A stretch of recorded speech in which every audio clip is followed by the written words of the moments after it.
আমি সবসময় স্বপ্ন দেখি যে প্রতিটি মানুষের একটা গাড়ি হবে, একটা বাড়ি হবে, এবং এদের ছেলে মেয়েরা ডাক্তার হবে, ইঞ্জিনিয়ার হবে, বিসিএস ক্যাডার হবে, এবং এদের জন্য সারা পৃথিবীর দরজা উন্মুক্ত হবে।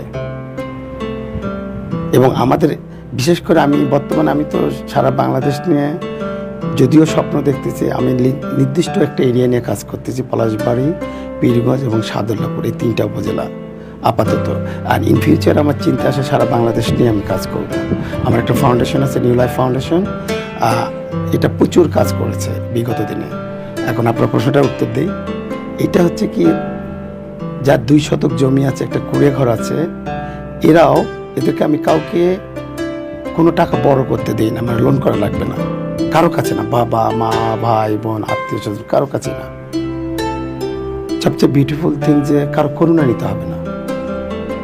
এক্স্যাক্টলি আমি সবাইকে বলি যে তোমরা 4 মাস কষ্ট করবে না রেস্ট অফ দ্য লাইফ কষ্ট করবে, কোনটা একটা চয়েস করতে হবে। তো সবাই বলে আমরা মাত্র 4 মাস কষ্ট করব। এই 4 মাস যখন বলে আমরা কষ্ট করব, এতে করে হয় কি, আমি বলি যে তাদেরকে একটা উদাহরণ দিই, ছোট্ট করে একটা উদাহরণ দিই যে আপনারা এক কাজ করেন, এটা করতে গেলে আপনাদের একটা ডিসিপ্লিন, একটা ফর্মে আসতে হবে। প্রথমে বলি আপনাদের নামাজ পড়তে হবে এবং মিথ্যা কথা বন্ধ করতে হবে, এটা নাম্বার 1। কারণ এইটা আমাদের এই ডিসিপ্লিনে কাজ করতে গেলে এটা খুবই ইম্পর্টেন্ট, এটা আগে প্রথম বলি। এবং তাদেরকে আমি কমিটমেন্ট করায় আনি, যখনই আপনি এটা করবেন, অন্য মানুষ উঠবে সকাল 9টায়, আপনি উঠে যাবেন অটোমেটিক 4টায়। এবং নামাজ পড়ে উঠে আমি বলি যে আপনারা you have to talk to yourself, যে আপনি নিজের সাথে কথা বলেন যে আমি আজকের দিনটা কী করবো। নামাজের পরে 10 মিনিট কথা বলবেন, জাস্ট 1 মিনিট লিখবেন, 1 মিনিট শুধু লিখবেন। 1 মিনিট 10টা কথা লাগবে, ওইটা লিখে পকেটে রাখেন।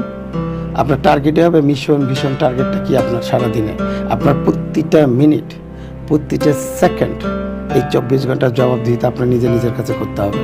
এইভাবে বুঝাই দিই যে you are your own boss. আপনি যদি এটা জবাবদিহিতা না করতে পারেন, ইউ ক্যানট সাকসেস। আপনার প্রতিটি মিনিট, প্রতিটি সেকেন্ডে জবাবদিহিতা করতে হবে। যখনই আপনি মনে কতটুকু পরে ততটুকু কাজ করতে থাকেন,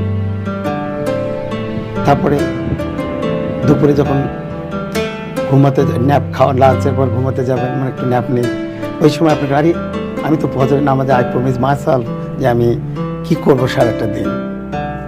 এতে করে দেখা যাচ্ছে যে ওই কাগজটা বাইক করে পকেট থেকে দেয়, আমি তো অনেকগুলো কাজ এখনো বাকি আছে, ইউ ক্যানট স্লিপ নমো, আপনি আবার কাজ শুরু করে দিলেন।